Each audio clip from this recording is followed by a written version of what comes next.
തിരുവനന്തപുരം ചിറയൻകീഴിൽ ഭിന്നശേഷിക്കാരിയായ 8 വയസ്സുള്ള പെൺകുട്ടിയെ മാതാവ് കിണറ്റിൽ തള്ളിയിട്ട് കൊലപ്പെടുത്തി. ഇന്ന് രാവിലെ കുട്ടിയുടെ മാതാവ് മിനി ചിറയൻകീഴ് പോലീസിൽ കീഴടങ്ങിയ ശേഷം മകൾ അനുഷ്കയെ കിണറ്റിൽ തള്ളിയിട്ട വിവരം പോലീസിനോട് പറയുകയായിരുന്നു. KR സാജു തിരുവനന്തപുരത്ത് നിന്ന് വിവരങ്ങൾ നൽകും. സാജു, ഇത് എന്താണ് സംഭവം? അമ്മ എന്തിനാണ് കുട്ടിയെ കൊലപ്പെടുത്തിയതെന്ന കാര്യം വ്യക്തമാണോ? അമൃത, ഈ മാസം 19 മുതലാണ് ചിറയൻകീഴ് ചിലമ്പിൽ പടുവത്ത് വീട്ടിൽ മിനിയെയും ഭിന്നശേഷിക്കാരിയായ 8 വയസ്സുള്ള മകൾ അനുഷ്കയും കാണാതായത്. തുടർന്ന് പോലീസ് ഇവർക്കായി നോട്ടീസൊക്കെ പുറത്തിറക്കിയിരുന്നു. ഇവരെ കണ്ടുകിട്ടുന്നവർ വിവരം അറിയിക്കണം എന്നും മറ്റും അറിയിച്ചുകൊണ്ടുള്ള പോസ്റ്ററുകളായിരുന്നു പോലീസ് പുറത്തിറക്കിയിരുന്നത്.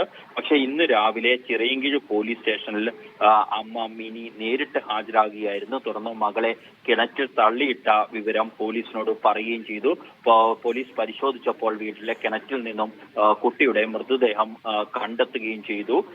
ഇപ്പോൾ അവിടെ ഫയർഫോഴ്സും അതുപോലെ തന്നെ ആറ്റിങ്ങൽ നിന്നുള്ള ഫോറൻസിക് വിരലടയാള വിദഗ്ധരുടെയും ഒക്കെ സംഘം എത്തി പരിശോധന നടത്തുകയും ചെയ്യുന്നുണ്ട്.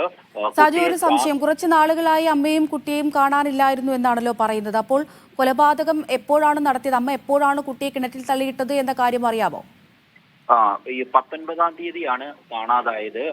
ആ ദിവസങ്ങളിൽ തന്നെ അത് സംഭവിച്ചിട്ടുണ്ട് എന്നാണ് ഇപ്പോൾ പോലീസിൽ നിന്നും നമുക്ക് ലഭിക്കുന്ന വിവരം. അമ്മ തന്നെ ഇന്ന് രാവിലെ ചിറയൻകീഴ് പോലീസ് സ്റ്റേഷനിൽ നേരിട്ട് ഹാജരായി താൻ മകളെ കൊലപ്പെടുത്തി എന്ന വിവരം അറിയിക്കുകയായിരുന്നു.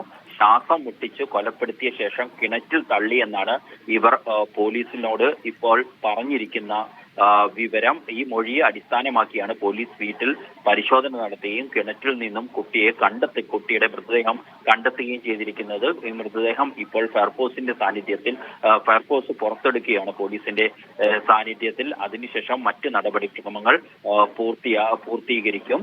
അമ്മയുടെ മൊഴിയെ അടിസ്ഥാനമാക്കി തന്നെയാണ് അമ്മ തന്നെയാണ് കൊലപ്പെടുത്തിയത് എന്നതിലേക്ക് ഇപ്പോൾ പോലീസ് എത്തിച്ചേർന്നിരിക്കുന്നത്. അമൃത, സാജു, ഭിന്നശേഷിക്കാരിയായ കുട്ടിയാണ് എന്ന് പറയുന്നുണ്ട്. അപ്പോൾ അതൊരു ഭാരമായി തോന്നിയത് കൊണ്ടായിരിക്കുമോ അമ്മ ഇങ്ങനെയൊരു ചെയ്തിയിലേക്ക് കടന്നത്? എന്തുകൊണ്ട് കുട്ടിയെ കൊന്നു എന്ന കാര്യം ആ അമ്മ പോലീസിനോട് പറഞ്ഞിട്ടുണ്ടോ? അത്തരം വിശദാംശങ്ങൾ ഒന്നും തന്നെ നമുക്ക് ഇപ്പോൾ പോലീസിൽ നിന്നും ലഭ്യമല്ല. അമ്മയെ കൂടുതൽ വിശദമായി ചോദ്യം ചെയ്യേണ്ടതുണ്ട് എന്നാണ് അന്വേഷണ സംഘം നമ്മളോട് പറഞ്ഞിരിക്കുന്നത്. അതിന്റെ ഏറ്റവും പ്രധാനപ്പെട്ട കാര്യം, അമ്മ കുട്ടിയെ ഇങ്ങനെ ചെയ്തിട്ടുണ്ട്, കിണറ്റിൽ മൃതദേഹമുണ്ട് എന്ന് പറഞ്ഞപ്പോൾ അത് ശരിയാണോ എന്ന് പരിശോധിക്കുകയായിരുന്നു പോലീസിന്റെ ആദ്യ നടപടിക്രമം. അങ്ങനെ നടത്തിയ പരിശോധനയ്ക്ക് ഒടുവിലാണ് ഇത് ശരിയാണ് എന്ന കാര്യം ബോധ്യപ്പെട്ടത്. ഇനി അമ്മയെ വിശദമായി ചോദ്യം ചെയ്യണം. അതിനുശേഷം മാത്രമായിരിക്കും എന്ത് കാരണത്താലാണ് ഇങ്ങനെ ചെയ്തതെന്ന് അടക്കമുള്ള വിവരങ്ങൾ ഈ മിനിയിൽ നിന്നും പോലീസിന് ലഭ്യമാക്കേണ്ടത്. എങ്കിൽ മാത്രമേ ഇക്കാര്യങ്ങളിൽ കൂടുതൽ വ്യക്തത വരികയുള്ളൂ. അമൃത, സാജു, ഈ വീട്ടിൽ ഈ അമ്മയും മകളും മാത്രമാണോ ഉണ്ടായിരുന്നത്? മറ്റാരും തന്നെ ഈ വിവരം അറിഞ്ഞില്ല എന്നാണോ? നമുക്ക് ഇപ്പോൾ പ്രാഥമികമായി പോലീസിൽ നിന്ന് ലഭിക്കുന്ന ചില വിവരങ്ങളാണ് ഇത്. ഇതിനകത്ത് മറ്റു വിശദാംശങ്ങൾ പോലീസ് ഇതുമായി ബന്ധപ്പെട്ടത് വിശദീകരിച്ചിട്ടില്ല. കാരണം ഇതിനകത്ത് കഴിഞ്ഞ 19-ാം തീയതി തന്നെ പോലീസ് ഒരു നോട്ടീസ് അമ്മയുടെയും ഈ മകളുടേതും ചേർത്ത് പുറത്തിറക്കിയിരുന്നു.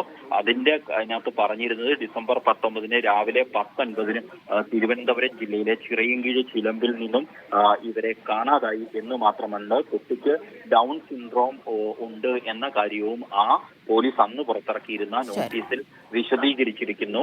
പക്ഷെ എന്ത് കാരണത്താലാണ് മകളെ അമ്മ കൊന്നത് എന്ന കാര്യത്തിൽ നമുക്ക് ഇപ്പോൾ വ്യക്തതയില്ല. പക്ഷെ ഒരുപക്ഷെ അമൃത സൂചിപ്പിച്ചതുപോലെ രോഗിയായ മകൾ അവരെ കൈകാര്യം ചെയ്യാനുള്ള ബുദ്ധിമുട്ടോ മറ്റോ ആണോ ഈ ക്രൂരകൃത്യം അമ്മയെ കൊണ്ട് ചെയ്തതിലേക്ക് നയിച്ചത് എന്ന കാര്യത്തിൽ കുറച്ചുകൂടി വ്യക്തത വരേണ്ടതുണ്ട്. അതിന് പോലീസിന്റെ കൂടുതൽ ചോദ്യം ചെയ്യൽ അടക്കമുള്ളവ നടക്കേണ്ടതുണ്ട്. അമൃത, ശരി. തിരുവനന്തപുരം ചിറയൻകീഴിൽ നിന്നാണ് ഇത്തരത്തിലൊരു ദാരുണമായ വാർത്ത വരുന്നത്. ഭിന്നശേഷിക്കാരിയായ 8 വയസ്സുള്ള മകളെ അമ്മ കിണറ്റിൽ തള്ളിയിട്ട് കൊലപ്പെടുത്തിയെന്ന് അമ്മ തന്നെയാണ് പോലീസിൽ വിവരം അറിയിച്ചത്. വിവരങ്ങളാണ് KR സാജു നൽകിയത്.